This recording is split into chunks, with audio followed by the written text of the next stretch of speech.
안녕하세요. 생각을 그리는 여자입니다.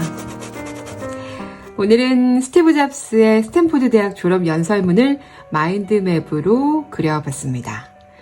스티브 잡스가 살아오면서 겪었던 3가지 이야기라고 표현을 하죠. 첫 번째 이야기는 인생의 전환점, 두 번째 이야기는 사랑과 상실, 세 번째 이야기는 죽음에 관련된 이야기입니다. 자, 먼저 인생의 전환점은 본인의 인생의 터닝 포인트가 됐던 계기라고 표현하는데요. 바로 대학의 자퇴를 꼽고 있습니다. 리드 컬리지라는 대학에 입학한 지 6개월 만에 자퇴를 하게 되죠. 왜인지 그 이유를 따라가 봤더니 스탠포드만큼 비싼 학비 때문이었다라고 얘기를 합니다. 양부모님이 힘겹게 버는 모든 돈들이 전부 학비로 들어가다 보니까 부담스럽기도 하고 죄송하기도 했던 거죠. 그리고 두 번째 이유는 대학에 그만한 가치가 있나라는 의문이 들기 시작한 거예요. 그리고 또 진짜 하고 싶은 게 뭐지? 라는 고민이 들었던 거죠. 그래서 과감하게 자퇴를 하게 됩니다. 그리고 이렇게 자퇴를 하면서 이후에 편히 듣고 싶은 강의를 청강하게 되는데 그때 들었던 수업이 바로 캘리그라피 수업이었어요. 그 수업에서 세리프, 산세리프 서체를 배우면서 그 아름다움, 유서 깊음, 예술성에 매료되면서 10년 후에 개발한 이 매킨토시에 그대로 담아내게 됩니다.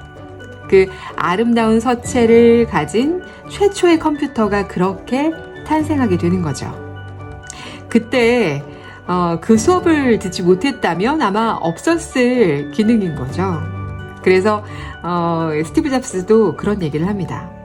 내가 만약 자퇴를 하지 않았다면, 이 서체 수업을 듣지 못했다면 지금 같은 인쇄술은 아마 없었을 것이다. 여기서 그 유명한 또 대사가 나옵니다. 내가 만약에 대학에 그대로 있었을 때는 미래의 점들을 아마 연결할 수 없었을 것이다 라고 얘기를 하면서 커넥팅 더 다츠 얘기를 하죠. 자신이 배짱, 운명, 인생, 업보 그 무엇이건 간에 무엇이든 연결될 수 있다는 믿음을 가져야 한다. 그리고 지금 이 순간들이 어떻게든 다 연결될 수 있다는 믿음을 가져라. 이 얘기가 지금 첫 번째 스토리에서 가장 중요한 핵심인 것 같습니다. 지금 갑자기 그 얘기가 떠오르는데요. 저도 그런 얘기 듣고 자랐거든요. 부모님이 세상에 쓸모없는 경험은 단 하나도 없다. 왜 갑자기 그 얘기가 떠오르죠?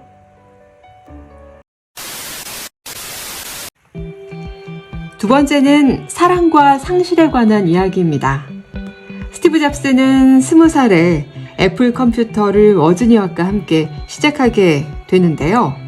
그리고 10년 후에는 4,000명의 직원을 둔 20억 불의 회사를 성장시키게 됩니다. 그리고 매킨토시를 29살에 출시하게 되죠. 이렇게 승승장구하던 잡스가 30살에 본인이 키운 이 회사에서 돌연 해고를 당하게 됩니다.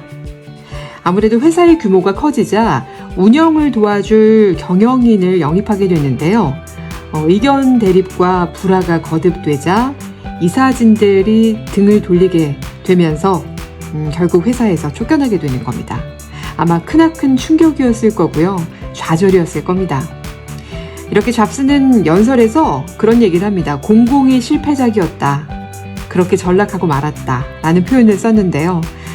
그리고 실리콘밸리에서 도망가고 싶을 정도였다라는 얘기를 하고 있습니다. 하지만 그렇게 수렁에 빠진 스티브 잡스가 수렁을 벗어나서 그렇게 딛고 일어설 수 있었던 건 바로 그가 사랑하는 일 때문이었죠. 그렇게 다시 시작할 수 있었던 원동력이 바로 일이었던 것입니다. 물론 다시 시작하는 데 있어서 확신은 부족했지만 그 어느 때보다 자유를 만끽할 수 있었고요. 그리고 창의성만큼은 넘쳐 흐르던 시기였던 겁니다. 그래서 그 후 5년 동안 이 넥스트와 픽사를 창업하게 됐고요. 또 픽사는 이 토이스토리, 세계 최초의 컴퓨터 애니메이션 토이스토리를 만들게 됐죠. 그리고 본인이 사랑하는 여자를 만나게 됩니다. 이후에 아내가 그리고 가정을 꾸리게 되죠. 로렌과 함께. 그러면서 스티브 잡스는 이런 얘기를 합니다. 세상이 당신을 속일지라도 믿음을 버리지 말라. 내가 포기하지 않을 수 있었던 이유는 이 일을 사랑했기 때문이다.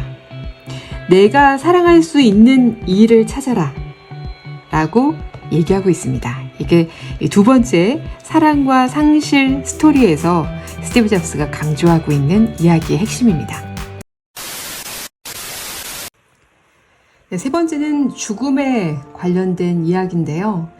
스티브 잡스는 췌장암 진단을 받고 죽음의 문턱까지 갔었죠. 그러면서 죽음 자체가 유용할 수 있다는 확신을 가지고 얘기할 수 있게 됐다고 합니다. 그때 이런 얘기를 하죠. 여러분의 시간은 한정되어 있다. 그러니 타인의 인생을 살면서 낭비해서는 안 된다.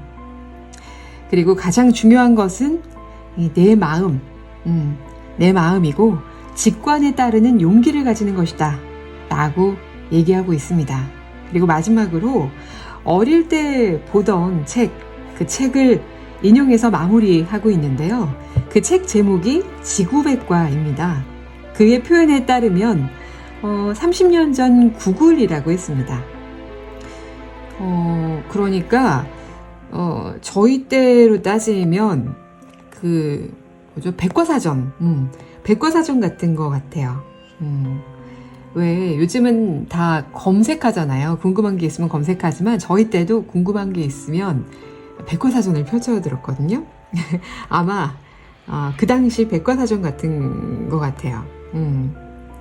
그래서 아마 이 지구백과가 그 당시에 수명을 다하는 거의 최종편에 있던 내용이었던 것 같아요. 최종편 가장 그 뒷페이지에 적혀있던 글귀였던 것 같습니다. 그 글귀에 이런 내용이 실려 있었대요. 항상 갈망하고 우직하게 나아가라. 영어로 Stay hungry, stay foolish를 인용하면서 이 연설문을 마무리하고 있습니다. 네, 오늘 스티브 잡스의 스탠포드 대학 졸업 연설문을 마인드맵으로 그려서 소개를 해드렸는데요. 마치 그 세 편의 인생 극장을 보는 듯한 느낌이지 않으신가요? 네. 저는 다음 시간에 더 재밌는 마인드맵으로 여러분께 인사드리겠습니다. 감사합니다.